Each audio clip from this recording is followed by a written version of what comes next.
Public ఇప్పుడు మా రాముల తాతను పిలిచేయాలి కదా, మరి మూతవారి ఏం చేస్తున్నాడు అరుచుకుందాం పాండ్రల్లా. వక్రతుండాయ ఏకదంతాయ విఘ్నరాజాయ నమో నమః. తండ్రి చల్లగా దీవించు విఘ్నరాజా. మా పాపపు మానవులను నీ చల్లని నేత్రాలతోటి చల్లగా చూస్తూ ఉండు, ఎల్లప్పుడూ కనిపెడతా ఉండు తండ్రి. విఘ్నరాజా చల్లగా చూడు నాయనా. అగో తాత, ఈ ఏడు మన వాడకట్టుకు పెద్ద విగ్రహాన్ని పెట్టినట్టున్నారు కదనే. అబ్బా, విగ్రహాన్ని చూస్తుంటే నా 2 కళ్ళు చాలతలేవే.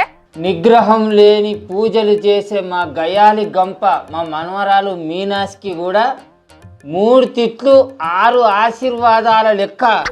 నాతోటి జరంత తక్కువ తిట్లు తినేటట్టు దాన్ని దీవించు తండ్రి. దాన్ని చల్లగా దీవించు విఘ్నరాజా, చల్లగా దీవించు. అవును గణపయ్య, మా ముసలోనికి రోజు రోజుకి చాదసం బాగా పెరిగిపోతున్నది, అది కాస్త తక్కువయ్యేటట్టు చూడు తండ్రి. అయ్యా గణపయ్య, ఈ 7 కాలం కూడా చిత్రంగా ఉంటుంది. కొడితే వానలు కొడతానాయి, దంచితే ఎండలే దంచుతానాయి. కాబట్టి నీ చల్లని దయతోటి మా రైతులకు పంటలు దండిగా పండేటట్టు నీ పాదాన్ని మోపు తండ్రి, నీ పాదాన్ని మోపు. విఘ్నాలకు అధిపతి అయిన విఘ్నేశ్వరుని చల్లని చూపులు రైతుల మీద ఎప్పటికుంటే ఏ తాత.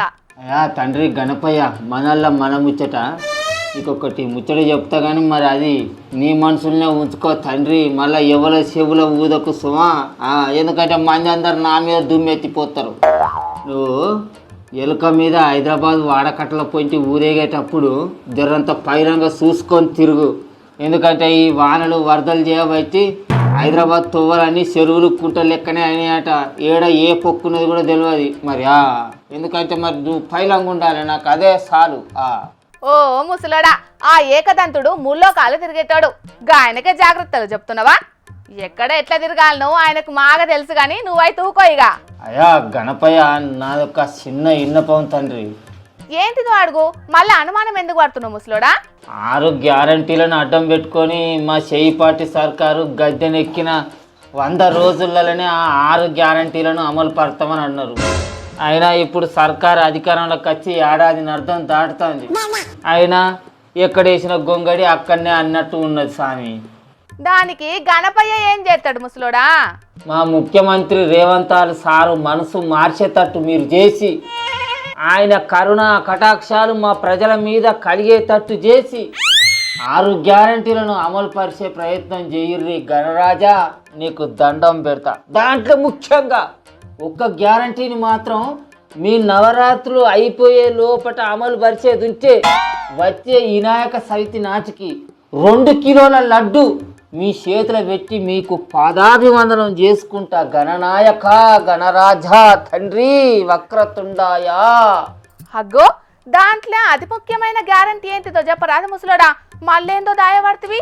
మా ముసలోళ్ళకి ఇస్తా అన్న 4,000 రూపాయల పింఛని తండ్రి, వికలాంగులకి ఇస్తా అన్న 6,000 రూపాయల పింఛని తండ్రి.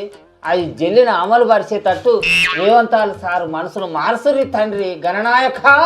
అబ్బా తాత, ఎదురైన దేవుళ్ళ నల్లా అడుగుతున్నావు ఇదే ముచ్చట. సర్కారు గల్లపెట్టెల పైసలు సరిపోనున్నప్పుడు 6 గ్యారెంటీలు అన్ని అమలు పరుస్తారు తీయే. అయ్యా గణపయ్య, ఊర్య బత్తాలు దొరకక మా రైతులు మస్తు గోసపడతారు తండ్రి. రోడ్ల మీద ఎండనక వాననక లైన్లలో నిలబడేటందుకు కాళ్ళన్నీ వీక్కపోంగా మస్తు గోసలు పడతారు. ఆ ఊర్య బత్తాలు సర్కారు జరిగేటట్టు సర్కారు మీద మీ కరుణా కటాక్షాలు చూయించు గణపయ్య, నీకు దండాలు తండ్రి.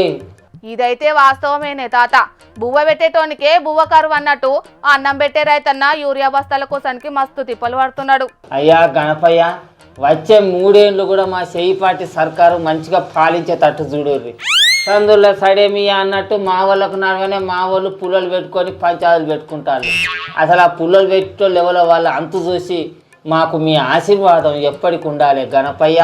అబ్బర నాయనో, ఈ ముసలోని ముచ్చట్లు ఇవాళ వర్షేటట్టే లేవమ్మా. ఇక నాది ఆఖరి మొక్కు తండ్రి.